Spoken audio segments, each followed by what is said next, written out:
Hello guys, welcome back to our YouTube channel easy learning hacks. So आज का हमारा topic है who are Adivasis. Let's begin. कौन होते हैं आदिवासीज, ये हम पढ़ेंगे आज, ठीक है। उससे पहले हम देखेंगे कि वर्ड जो आदिवासी है उसका लिटरल मीनिंग क्या होता है।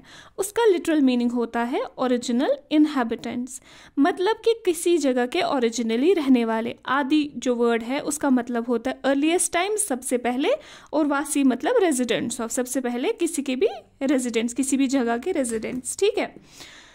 Communities who have lived and often continue to live in close association with forests. वो कम्युनिटीज़ जो रहा करती थी या आज भी रहती हैं फॉरेस्ट्स में या उसके आसपास, उन्हें हम आदिवासी कहते हैं। A state like Odisha is home to more than 60 different tribal groups.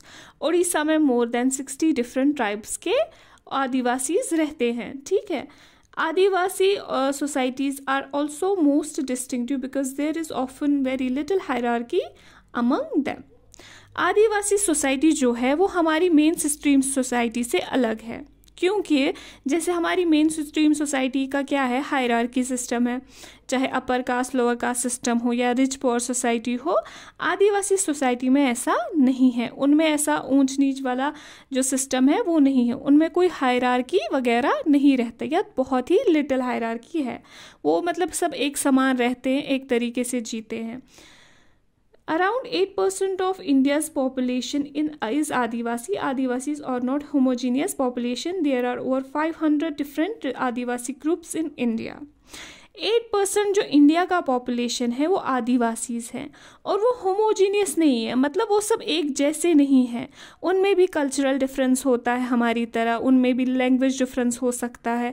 मान लीजिए उड़ीसा में जो आदिवासीज रहते हैं वो बिल्कुल अलग लैंग्वेज और एक अलग ड्रेसिंग सेंस रखते हैं। वहीं अगर हम देखेंगे मध्य प्रदेश में रहते हुए आदिवासीज, उनका अलग लैंग्वेज है और उनका अलग ड्रेसिंग सेंस उड़ीसा वालों से बिल्कुल अलग है, ठीक है। इंडिया में 500 अलग अलग ग्रुप्स है आदिवासीज के, ठीक।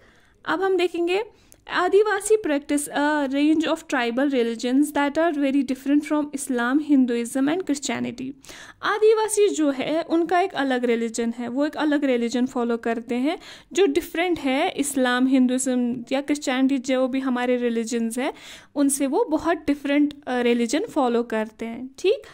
उसके बाद आता है worship of ancestors, village and nature spirits, यानी कि आदिवासी ज़्यादातर अपने एंसेस्टर्स को पूजते हैं, अपने विलेज को भी पूजते हैं, और साथ ही नेचर स्पिरिट यानी पेड़ हो गया, पहाड़ हो गया, एनिमल्स हो गए, नदी हो गई, इन सब चीज़ों को वो पूजते हैं। For example the Jagannath cult of Odisha and शक्ति and tantric traditions in Bengal and Assam, number of Adivasis converted to the Christianity. Example देखें जो ओडिशा का जो ट्राइबल ग्रुप रहता है वो जगन्नाथ कल्ट को प्रैक्टिस करता है। असम और बंगाल में जो है वो शक्ति और तांत्रिक ट्रेडिशन को प्रैक्टिस करते हैं, और बहुत सारे आदिवासी जो है वो क्रिश्चियनिटी में भी कन्वर्ट हुए।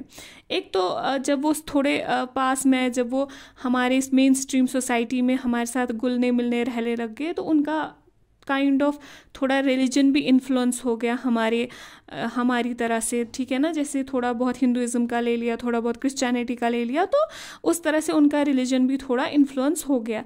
और साथ ही में वो क्रिश्चियनिटी में कैसे कन्वर्ट हो गए, अगर आपको याद हो तो जब मिशनरी ग्रुप्स आए थे तो उनका मेन एजेंडा था रिलीजियस कन्वर्शन। तो उन्होंने क्या किया, उन्होंने जंगलों में जाके अपने मिशनरी स्कूल्स लगाए। तो आदिवासी बच्चे जब वहाँ जाने लगे तो उन्होंने क्या सीखा, उन्होंने वही सब सीखा जो उन्हें सिखाया गया, तो इसलिए उनका रिलीजन जो है क्रिश्चियनिटी भी बना। तो ये एक रीज़न है, मेन रीज़न कि उन्होंने क्रिश्चियनिटी कैसे फॉलो किया। फिर उसके बाद आता है Adivasis have their own language. Santhali has the largest number of speakers and has a significant body of publications including magazines on the internet और e-zines। देखें क्या है, आदिवासीज की अपनी लैंग्वेज होती है, वो अपनी लैंग्वेजेस बोलते हैं, ठीक है, अपनी अपनी कम्युनिटी अपना अपना लैंग्वेज बोलते हैं। लेकिन सबसे ज़्यादा जो है लैंग्वेज उनकी बोलने वाली जो है वो है संथाली लैंग्वेज, वो सबसे ज़्यादा बोली जाती है। और इस लैंग्वेज में पब्लिकेशंस भी होती हैं, ठीक है, जिसमें इलेक्ट्रॉनिक मैगजीन्स वगैरह भी पब्लिश होती है on internet. The above two images of tribal community in their traditional costume are often the only ways in which Adivasi communities are represented. Then this leads us to think of them as being exotic or backward. लेकिन problem ये है, जब भी हम बात करते हैं आदिवासीज़ की तो जनरली क्या होता है, हम उन्हें उसी ट्रेडिशनल कॉस्ट्यूम से रिप्रेजेंट करते हैं, जैसे यहाँ पे इमेजेस में दिखाया गया उसी डांस से कि हाँ ये लोग आदिवासी, इस तरह से हम उन्हें देखते हैं. हमने कभी उन्हें डेवलप्ड वाले बेस में कभी सोचा ही नहीं, कभी हम उस तरीके से उन्हें देखे नहीं, जिस वजह से हमें क्या लगता है, हमें लगता है कि वो बैकवर्ड हैं या तो अनयूजुअल हम उन्हें समझते हैं. पर ऐसा नहीं है. अब सोसाइटी जो है वो मिक्स हो रही है, हम ग्लोबल विलेज बन रहे हैं, तो बहुत सारे जो ट्राइबल्स हैं हमारे बीच में रहते हैं, हमसे इन्फ्लुएंस हुए हैं. जैसे आपको एक एग्जांपल देती हूँ, जो मैरी कॉम है वो एक ट्राइबल ग्रुप से रहती हैं, लेकिन अगर आप देखेंगे उन्होंने हमारे देश का नाम रोशन किया है, ठीक है ना. उन्हें देखकर तो बिल्कुल भी नहीं लगता ना. तो उस तरीके से अगर हम सोचेंगे, हमें अपना जो थिंकिंग है वो ब्रॉड रखना चाहिए. हमें आदिवासीज़ के बारे में सिर्फ इतना नहीं सोचना चाहिए उनका ड्रेसिंग सेंस और उनका डांस.